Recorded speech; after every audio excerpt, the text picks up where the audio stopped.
घूमने का शौक हर किसी को होता है। वे इसके महत्व को समझते भी हैं। इसी तरह एक फैमिली थी जो इस महत्व को समझती थी। वे चाहते थे उनके बच्चे भी बचपन से इसे एक्सपीरियंस करें, इसके महत्व को समझें। इस काम के लिए एक कोच को चुना गया जो उनके लड़कों को ले जाएगा कुछ ऐसी जगह जो है दुनिया से सबसे अलग। इस सफर में वह लड़का अकेला नहीं था बल्कि उनके साथ थे 3 और लड़के।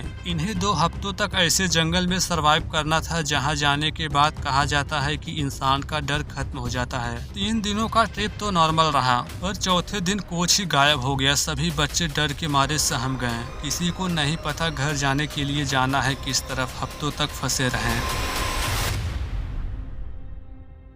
ये कहानी शुरू होती है 14 साल के लड़के एलन से, जो अपने आने वाले समर वेकेशन के लिए पूरी तैयारी कर चुका है, लेकिन उसे अंदाजा भी नहीं था कि उसके मम्मी पापा ने उसके लिए कुछ और ही प्लान बनाकर रखा है। एलन को वैसे तो शतरंज, बैडमिंटन जैसे खेलों से सख्त नफरत थी और वह इन्हें अक्सर टाल देता था। असल में ये सब तब शुरू हुआ जब एलन के पापा को विकी के बारे में पता चला। विकी 25 साल का लड़का था जिसे ट्रैकिंग का अच्छा खासा एक्सपीरियंस था। एलन के फादर ने उसे घर पर बुलाया ताकि वह उन्हें यकीन दिला सके कि वह एलन को ट्रैकिंग पर ले जाने के लायक है। जल्द ही विकी एलन के घर पर पहुंचा और सबको अपने पुराने ट्रैकिंग के फोटो दिखाने लगा, जिनमें वह एलन जैसे कई बच्चों को एक नाजुक लड़के से मजबूत इंसान बनाने का काम कर चुका था। उसने ये भी बताया कि वह एलन को किन किन जगहों पर ले जाएगा। इसी बीच एलन की माँ की नजर डेविल ट्रूथ माउंटेन पर पड़ी, जहाँ विकी पहले भी बच्चों को ले जा चुका था, लेकिन माँ को ये जगह खतरनाक लगी और उन्होंने इस ट्रिप के लिए साफ मना कर दिया। एलन को सुनकर राहत मिली, लेकिन उसके पिता किसी भी हाल में उसे इस ट्रिप पर भेजना चाहते थे ताकि वह प्रकृति का असली महत्व समझ सके। फादर की जिद के आगे एलन को भी हाँ कहनी पड़ी और इस तरह वह अगले 6 हफ्तों के लिए विकी के साथ ट्रैकिंग के सफर पर निकल पड़ा। इस सफर में वह अकेला नहीं था बल्कि उसके साथ उसी के उम्र के 3 और बच्चे थे, क्रिस, जॉर्ज और मिच। अगले दिन जब सभी ट्रैकिंग साइट पर पहुंचे तो साथ बैठकर डिनर की तैयारी करने लगे। इसी बीच एलन के हाथ में एक चाकू था जिससे वह एक पेड़ की छाल पर अपना नाम खुरदने की कोशिश कर रहा था। नाम पूरा लिखने से पहले ही विकी वहां आ गया और उसे बाकी बच्चों के पास जाने को कहा। एलन मान गया और फिर सब डिनर करते हुए आसमान में तारों के बारे में बातें करने लगे। विक उन्हें तारों की कहानियां सुना रहा था और बच्चे बड़े चाव से सुन रहे थे, मगर तभी उनकी नजर उसी पेड़ पर पड़ी जहां एलन ने अपना नाम खरीदा था। यह देख उसका गुस्सा फूट पड़ा। उसके लिए यह कैंप के रूल्स के खिलाफ है। उसने बाकी बच्चों को भी साथ मिलाया और तय किया कि एलन को सजा दी जाएगी। सजा के तौर पर विकी ने एलन से उसका चाकू वापस ले लिया। वह मन ही मन नाराज था, लेकिन मजबूरी में उसे ये सजा माननी पड़ी। अगले दिन सभी एक दुकान पर पहुंचे जहां उन्होंने आगे की ट्रैकिंग के लिए जरूरी सामान खरीदे। असल में अब उन्हें जंगल के बिल्कुल बीचों बीच जाना था, जहां दूर दूर तक मदद के लिए कोई नहीं मिलने वाला। थोड़ी दूर चलने के बाद वे एक झील के पास पहुंचे।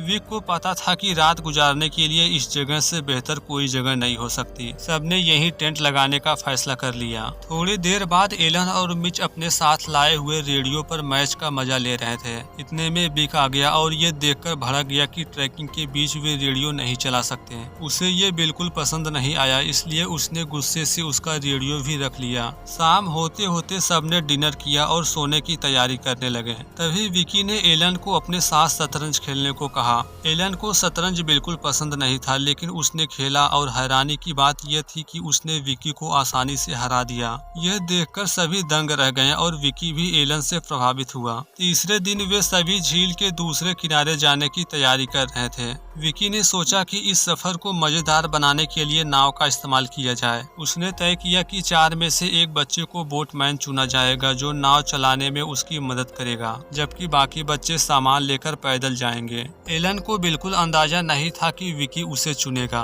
बेचारा एलन, जिसे नाव चलाने का जरा भी एक्सपीरियंस नहीं था, विकी की बात टाल नहीं सका। कुछ ही देर में विकी और एलन नाव से झील पार करने लगे। इसी दौरान एलन की हालत खराब हो गई, लेकिन थोड़ी मेहनत के बाद दोनों अपनी मंजिल पर पहुंच गए। विकी ने एलन की हिम्मत की तारीफ की, लेकिन बाकी बच्चे उदास थे, क्योंकि जहां वे नाव का मजा लेना चाहते थे वहां मौका एलन जैसे कमजोर लड़कियों को मिल गया था। इसके बाद वे सब थोड़ी दूर चलने के बाद एक ऐसी जगह पहुंचे जहां आगे का रास्ता खतरों से भरा हुआ था।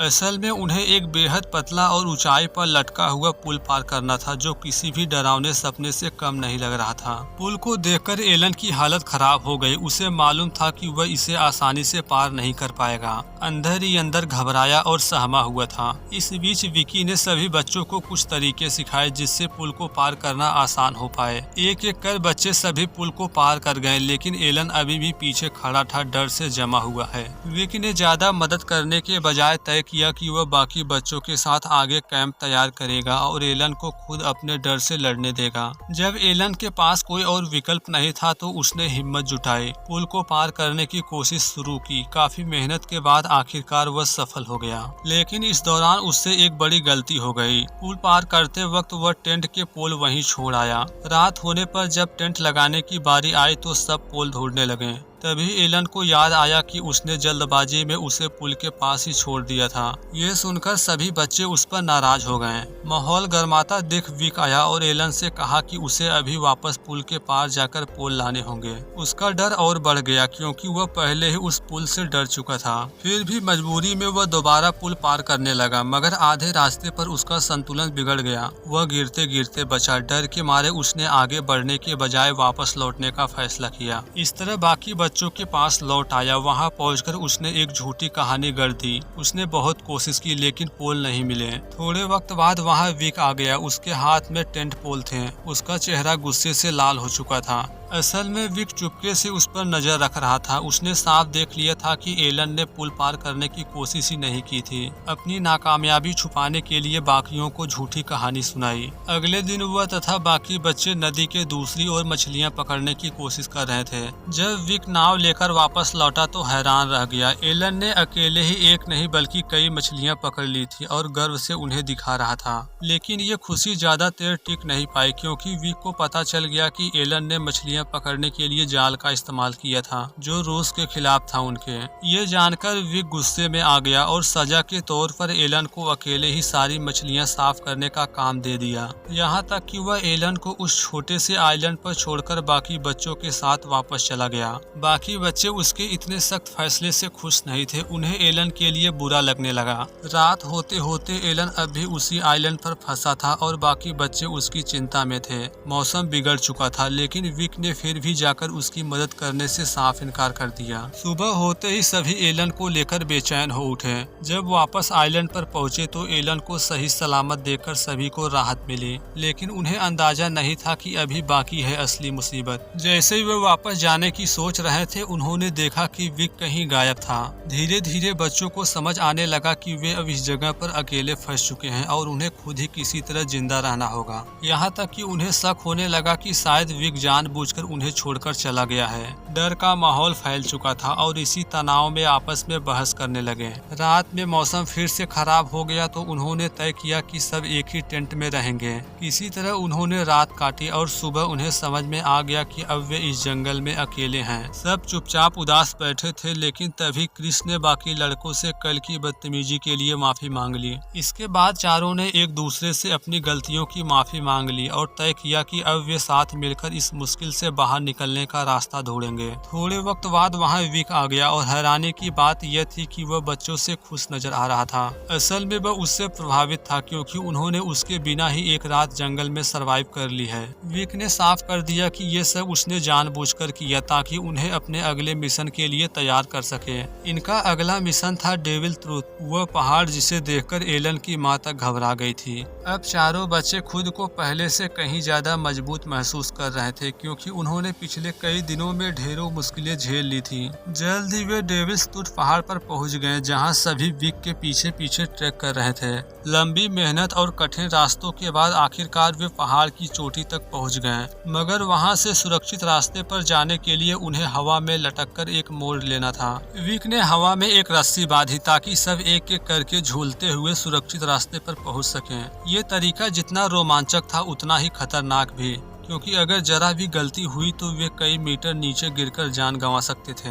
विक के इशारे पर एक एक करके बाकी बच्चे झूलकर पार चले गए, लेकिन जब एलन की बारी आई तो उसने साफ मना कर दिया क्योंकि उसे नीचे गिरने का डर था। विक बार बार उसे हिम्मत दे रहा था, लेकिन तभी एलन का पैर फिसला और वह आधा झूलते हुए बीच में ही अटक गया। वह उसे लगातार आगे बढ़ने को कहता रहा, मगर एलन थक चुका था और उसने बीच में ही हार मान ली। विक उसकी मदद करने की बजाय उसे उसी हाल में छोड़ दिया और बाकी लड़कों के साथ आगे बढ़ने लगा। बाकियों ने विरोध किया, कहा कि विक को एलन की मदद करनी चाहिए, लेकिन विक ने सभी को चुप करा दिया और रास्ता तय करने के लिए चल पड़े। इनके जाने के बाद काफी लंबे समय तक हवा में लटका रहा। लंबे समय तक लटकने के बाद एलन ने हिम्मत जुटाई, रस्सी और चट्टानों का सहारा लिया और आखिरकार सुरक्षित जगह पहुंच गया। लेकिन वह जब बाकियों के पास पहुंचा तो उनके अंदर गुस्सा उबल रहा था। उसने तय कर लिया था अब वह सब छोड़कर घर लौट जाएगा। विक का सख्त रवैया देखकर बाकी बच्चे ने भी एलन का साथ देने का मन बना लिया।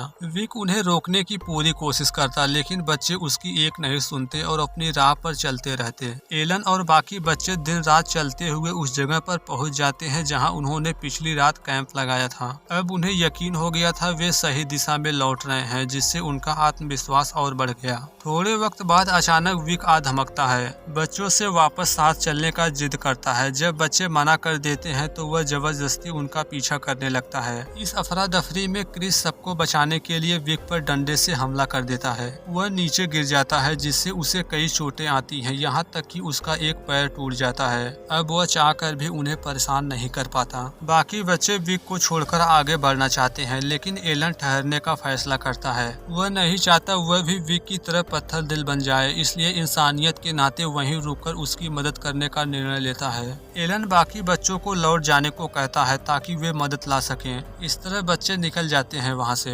इधर विक को भी अपने किए पर पछतावा हो रहा था। वह समझ जाता है कि उसने एलन के साथ बहुत बुरा किया है, लेकिन विक की हालत नाजुक थी।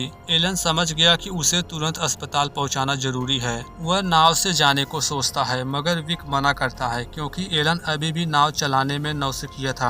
एलन उसे याद दिलाता है कि अगर देर हुई तो उसकी जान जा सकती है। आखिरकार विक उसकी बात मान लेता है और दोनों नाव से शहर की ओर निकलते हैं। आधे रास्ते तक सब ठीक चलता है, लेकिन अचानक मौसम बिगड़ गया। पानी का बहाव तेज हो जाता है और नाव डूब जाती है। किसी तरह वे किनारे तक पहुंचते हैं, लेकिन आगे बढ़ने का कोई रास्ता नहीं था। दोनों लगभग हार मान चुके थे, लेकिन तभी ऊपर से हेलीकॉप्टर की आवाज सुनाई देती है। असल में बाकी बच्चे समय पर शहर पहुंच चुके थे और उन्होंने मदद का इंतजाम कर दिया। इस तरह विक और एलन की जान बच जाती है। कहीं न कहीं इस अनुभव ने विक को एहसास दिला दिया था कि उसने इस सफर में एलन के साथ बहुत गलत किया था। और दोस्तों, इसी के साथ ये कहानी यहीं समाप्त होती है। Thanks for watching this video.